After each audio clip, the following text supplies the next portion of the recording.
Well done, Doctor. Thank you, and thank you, Mr. Whitney, for your presentation. There's been a lot of statistics put out there, and all of these statistics are absolutely true. As you heard, I'm the police commissioner in the city of Boston. I was a police officer here, worked my way up through the ranks, and became the police chief in Lowell for 12 years. And so I have a few things to say about what my experience has been, which hopefully will be interesting.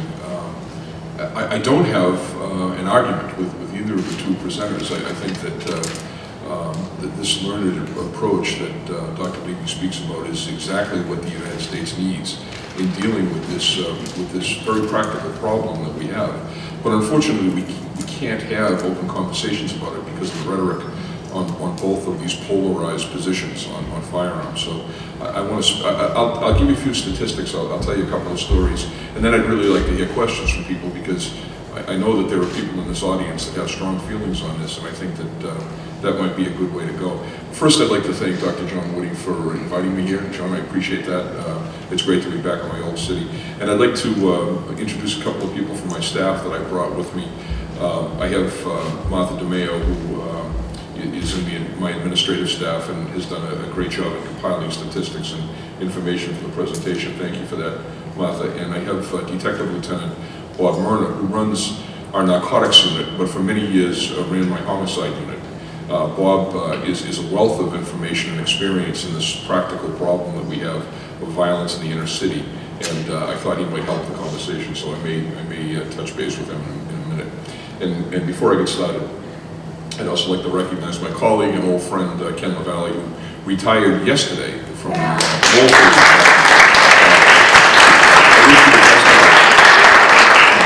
Friday was his last day. Yesterday, I say he retired yesterday because he was still in the office yesterday doing paperwork. So I admire you, Ken, and you've done a great job for the city. Firearms violence takes an enormous toll in lives and tragedies in the city of Boston. I've been there now for a little over 6 years. This is my 7th year. And during the course of that time, there have been well over 400 homicides. And of those 400 homicides, most of them are as a result of gun violence.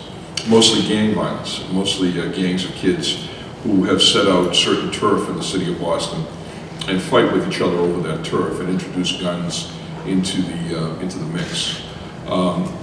We did a longitudinal study with Anthony Braga from Rutgers University, who looked at firearms violence in the city of Boston. And he looked at the numbers from 1980 till 2010. And over that 30-year period, there have been 7,000 shooting incidents in the city of Boston. And those 7,000 shooting incidents have occurred in 3 neighborhoods primarily. 80% of them have occurred in 3 neighborhoods: Roxbury, Dorchester, and Mattapan. That's where poor, young, black and Latino kids live and go to school. This is an inner city problem. Much of the violence occurs among these young kids of color in cities like Boston across the nation. And when we look at who gets shot, they're kids between the age of 18 and 24 primarily. They're both shooters and victims. And some days they can change in the same day. The shooter becomes a victim, the victim becomes a shooter within 24 hours. These young kids, on average, have had 12 appearances before a district court judge for crimes that have been committed in the city. And they are responsible for crimes that are referred to as cafeteria-style offending. So they can be robbery suspects one day, larceny suspects the next day, shoplifting, breaking into motor vehicles, a whole myriad of offenses that are hard to boil down to try to figure out exactly who's going to shoot who the next day. These shootings occur around issues of disrespect often, or around chance meetings among 2 warring factions that bump into each other on a train platform or in a back alley of a neighborhood that's adversely affected by gunfire. Boiling it down even to a finer degree, Many of these shootings are occurring in a very small, specific area of the city. So even though there are 3 neighborhoods that are adversely affected, when you look at the shooting activity, we have street blocks that we've broken the city down into. And we've looked at where these incidents are occurring. And a large majority of the incidents are happening in very small geographic areas. It is amazing when you look at neighborhoods like Grove Hall, Dudley Station, Dudley Corner, some of the other high-profile locations that are scenes of shootings over and over and over again. And so I've been to most of the homicides that have occurred in the city in the last 6 years. And I've literally stepped over the bodies of the individuals who have been affected by this. And I've seen the individuals who have been arrested and have been sent to prison for the rest of their lives because of this crazy culture of guns and violence in poor neighborhoods. It's a losing proposition when you look at the facts of how many people are prosecuted, how many people die because they're shot, how many people are put in wheelchairs as a result of shooting activity. It is a losing proposition and a stupid proposition on the part of the people who are picking up firearms to try to settle scores and to resolve conflict in their neighborhoods. And so when we look at this human toll, I think about a couple of cases that come to mind. Stephen Odom was 13 years old. He was up in front of his house playing basketball. Both of his parents are ministers. His dad is a minister on the weekends. During the week, he delivers mail for the post office. His mother was working in the school system. Both of them were home. Both of them were bringing up families in tough neighborhoods, but in a neighborhood that was in a family that was very cohesive. And Stephen Odom was coming home from the basketball court, bouncing a basketball down the street, just about to step into his yard at 5 o'clock at night. And 30 or 40 feet up the street, 2 morons who had an argument with each other pulled out weapons and started firing guns at each other. They missed each other, but they killed Stephen Odom, 13 years old, with a basketball in his hand, doing all the right things in the right place in front of his house at 5 o'clock at night.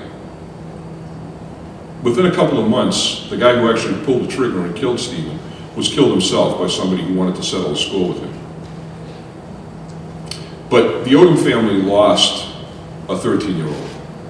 And every year that I've been there, somebody under the age of 16 has been shot and killed with this ridiculous firearms violence. So the human toll is enormous. We talked about 30,000 lives a year that are lost. Well, we have a memorial on the mall in Washington, and that's a memorial to all the people that were killed in the Vietnam War. As a matter of fact, one of our speakers was served in the military and as a correspondent in that war. And there were over 50,000 people killed in that war. And it's one of the dark points of history. But when you look at 30,000 lives a year, in 2 years we have more people killed in the United States within our shores because of gun violence. So the way I look at this is that there's a large segment of America that's not concerned with this problem because it's largely invisible to them. 2 gang kids want to shoot each other. It doesn't really bother you if you live in Westford or Dracut or Belmont or in an area outside of where this shooting is happening. It's not real to you. And I believe that because of that, this issue, this enormous loss of life in the United States, when you compare it to other industrialized countries, it's amazing. If you look at the number of firearm deaths in the United Kingdom, it's like 11 every year, 11 or 12. And there are thousands here, tens of thousands here in the United States. And so for all of these reasons that I've just quoted, I truly believe that this particular topic When our society is viewed by people in the future, history will hold us accountable for how we deal with this. This is a scourge of our society that we are not paying close enough attention to.